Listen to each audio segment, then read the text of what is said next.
En cada lugar nos encontramos en circunstancias diferentes, a veces también por los propios procesos constructivos o procesos, en este caso para nosotros en Holanda, donde nos invitan a desarrollar este proyecto de 18 viviendas, pequeñas viviendas, en una ciudad, en Groningen, en el norte de Holanda, para nosotros definida sobre todo, por esta podría ser una de esas imágenes, y si habéis estado en Holanda y recordáis, por ejemplo, las casas de Ámsterdam, enseguida aparece esa repetición de edificios a veces de 3 alturas normalmente, o 2 o 3 alturas, siempre con grandes ventanales que la gente no cubre, a diferencia de España, donde nos tapamos, allí todo está abierto hacia el exterior. Y en esta ciudad de Groningen, pero no en el centro de Groningen, hubo con un sistema que en Holanda ya se ha repetido más veces, y recordaréis a lo mejor en Ámsterdam, donde aparecen estos desarrollos urbanos de viviendas de poca densidad, pero con objeto de no hacerlo repetitivo, se encargan a distintos arquitectos distintas soluciones que acaban mezclándose.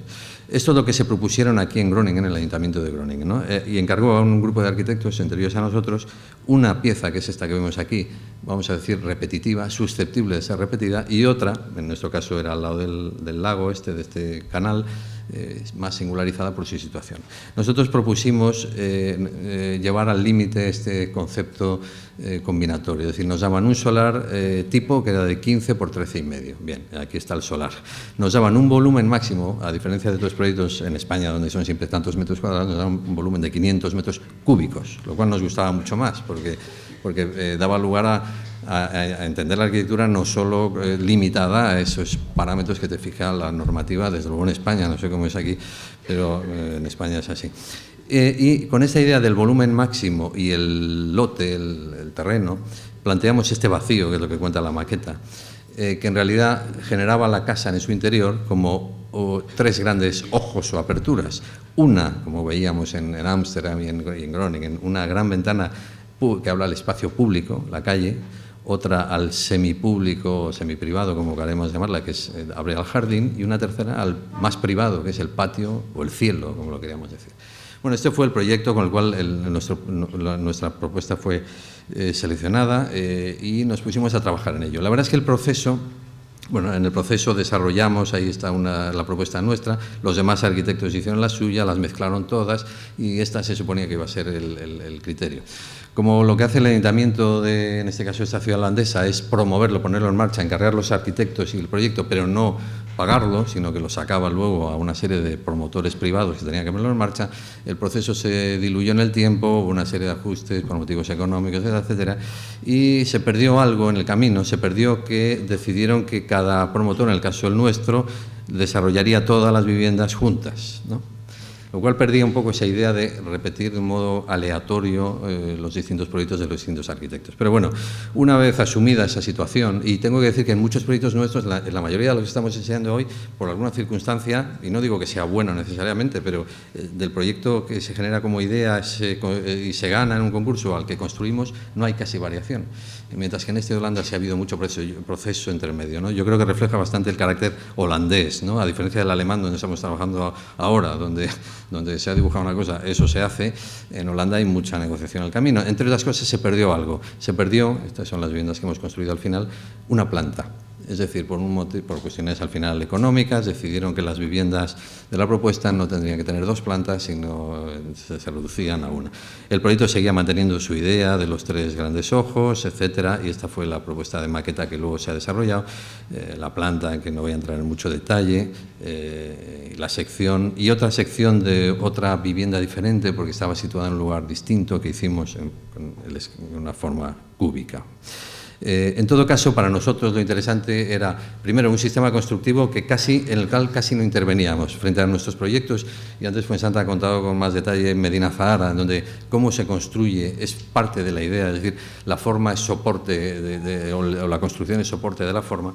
Aquí nos encontramos con un sistema constructivo estandarizado que se ha hecho a mucha velocidad, en el cual el basamento se construía con unos paneles de hormigón, y todo lo que hay arriba se construye en madera. Bueno, esto apoyaba también nuestra idea de esa maqueta, de manera que el cuerpo sólido se anclaba al terreno y el cuerpo de madera.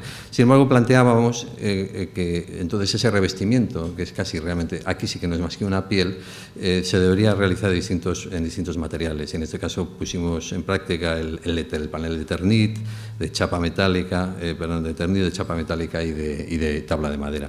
Esta idea del revestimiento, entendido como parte esencial de la idea, lo habíamos puesto en práctica en otros proyectos que no voy a contar, pero son un edificio en Vigo que hicimos hace años y 2 casas en Madrid.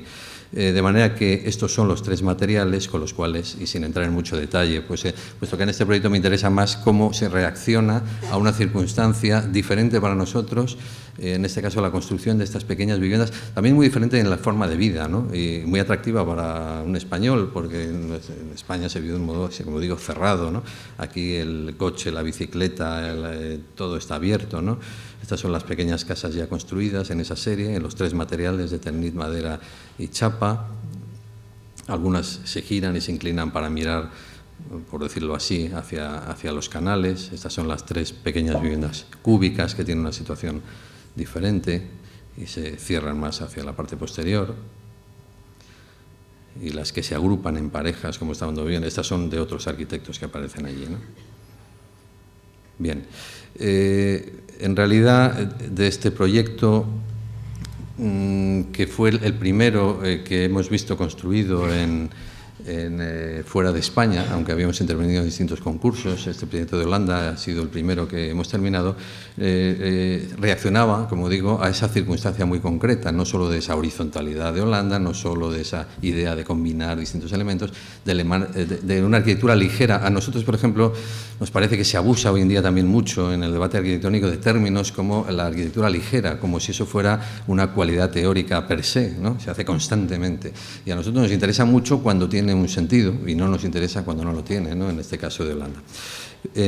Pero el proyecto que ahora estamos construyendo también fuera de España, en este caso en Alemania, surge de planteamientos muy diferentes y se liga a otra serie de proyectos que comentaremos ahora, que son aquellos en los cuales actuamos en muy estrecha relación con edificios de un pasado histórico, en este caso un castillo.